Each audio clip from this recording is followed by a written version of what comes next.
Assalamualaikum warahmatullahi wabarakatuh. Selamat sore. Hari ini kita akan membahas tentang isu-isu kesehatan perempuan. Eh, Pada sore hari ini kita akan membahas topik kita ada masalah kesehatan perempuan, masalah kesehatan reproduksi remaja, mortalitas dan morbiditas ibu dan anak. Masalah kesehatan perempuan di sini ada beberapa masalah yang sering sekali kita temui di tempat kita memberikan layanan kesehatan, terutama khusus pada perempuan. Yang pertama ada cervicitis, salpingitis, pelvixitis, parametritis, myometritis, adnexitis, peritonitis, klimaterium. Dari semua masalah kesehatan perempuan ini berawal atau disebabkan karena adanya infeksi, kecuali pada klimaterium. Tentu penyebabnya berbeda karena masalahnya sudah berbeda dengan yang masalah kesehatan yang lain. Untuk pembahasan masalah kesehatan ini, perempuan akan kita bahas pada topik berikutnya. Saya hanya menjelaskan apa saja yang masuk dalam masalah kesehatan di perempuan. Berikutnya kita membahas tentang masalah kesehatan reproduksi remaja yang sekarang ini banyak terjadi di bahan dan sering sekali kita temui, bahkan seperti fenomena gunung es. Yang pertama, hamil yang tidak dikehendaki, kemudian ada aborsi, ada penyakit menular seksual, dan yang terakhir adalah HIV/AIDS. Hamil yang tidak dikehendaki di sini kehamilan yang merupakan salah satu akibat dari kurang pengetahuan remaja mengenai perilaku seksual remaja.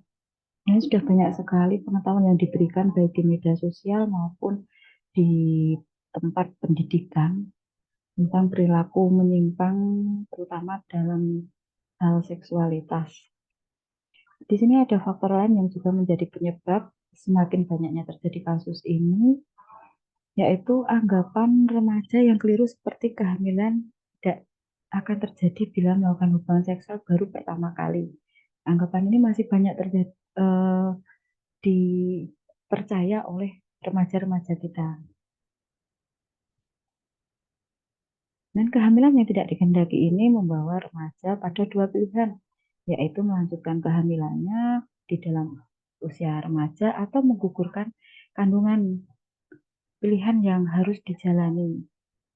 Sehingga kadang kita menemui ya ada kasus remaja menggugurkan kandungannya sehingga terjadi perdarahan dan mengakibatkan kematian. Banyak sekali kita temui kasus-kasus seperti itu.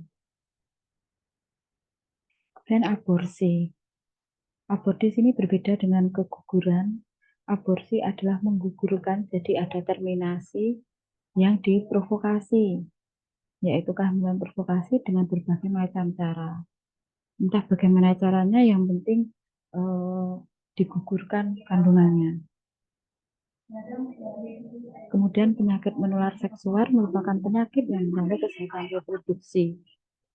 Penyakit ini merupakan penyakit anak muda, remaja, karena menganggap dibandingkan kelompok umur yang lain, jumlahnya ini sangat besar. Ini menurut Suci Ningsih yang ada di buku di tahun 2004. Remaja seringkali melakukan hubungan seks yang tidak aman atau bergonta-ganti pasangan karena memang mungkin pacarnya sering gonta-ganti seperti itu. Jadi belum paham bila bergonta-ganti ini akan bisa menularkan penyakit seksual. Faktor yang mempengaruhi di sini meningkatnya risiko penularan pada remaja adalah faktor biologi, faktor psikologis, dan perkembangan kognitif perilaku seksual, faktor legal, dan etika dalam pelayanan kesehatan khusus remaja. Kita perlu memberikan layanan lebih dan kita perlu memberikan informasi yang lebih supaya remaja-remaja kita ini nanti terhindar dari penyakit menular seksual. Nah, di terakhir pada masalah ini adalah HIV/AIDS. AIDS ini suatu sindrom atau kumpulan penyakit memiliki karakter di mana dia menyerang kekebalan tubuh. Aktivitas seksual yang dilakukan remaja tanpa proteksi merupakan faktor risiko paling banyak pada remaja. Hubungan seksual dengan banyak pasangan juga meningkatkan risiko kontak dengan virus HIV karena tidak ada yang kalau misalkan berhubungan menyampaikan saya sedang HIV. Nah, itu kan tidak mungkin sekali. Jadi untuk kontak ini, untuk penularan tentunya kita kalau mengantisipasi kita hanya bisa memberikan penyuluhan edukasi supaya tidak berganti pasangan. Namun kalau di lahan kan kita tidak bisa ya kalau mengantisipasi yang HIV tidak boleh berhubungan, nah itu kan tidak bisa. Jadi tetap kita pada remaja kita perlu tetap memberikan edukasi. Meskipun kita juga tidak pernah lelah ya, baik di institusi pendidikan maupun tempat sekolahnya atau di masyarakat. Di sini ada 3 tipe hubungan seksual yang berhubungan dengan transmisi, yaitu mulai dari vaginal, oral, anal. Kadang pada masa remaja ini kan penuh dengan ingin tahu, mencoba. Namun mereka tidak mempertimbangkan risiko yang bisa didapat. Nah, perlu juga kita yang bisa kita lakukan sebagai bidan, peran kita memberikan edukasi. Mortalitas dan morbiditas ibu dan anak.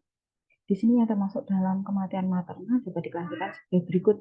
Kematian langsung karena kehamilannya sendiri, kematian tak langsung karena penyakit lain, dan yang ketiga, tidak ada kaitan atau dipengaruhi kehamilan, misal kecelakaan lalu lintas atau bencana. Sedangkan kematian perinatal, di sini terminologi paling luas yang digunakan untuk menentukan morbiditas bayi dan terminologi yang menyakup dari lahir mati saat masa neonatal dini.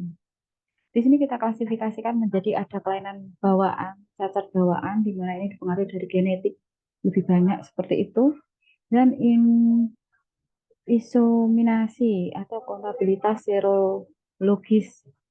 Ada kasus preeklamsi juga, perdarahan antipartum, kelainan maternal atau penyakit yang diderita itu, infeksi neonatal, kemudian unexplained atau tidak dapat dikategorikan. Jadi memang ada kematian tapi tidak masuk dari semua klasifikasi. Terima kasih, topik ini saya akhiri. Selamat sore, Assalamualaikum warahmatullahi wabarakatuh.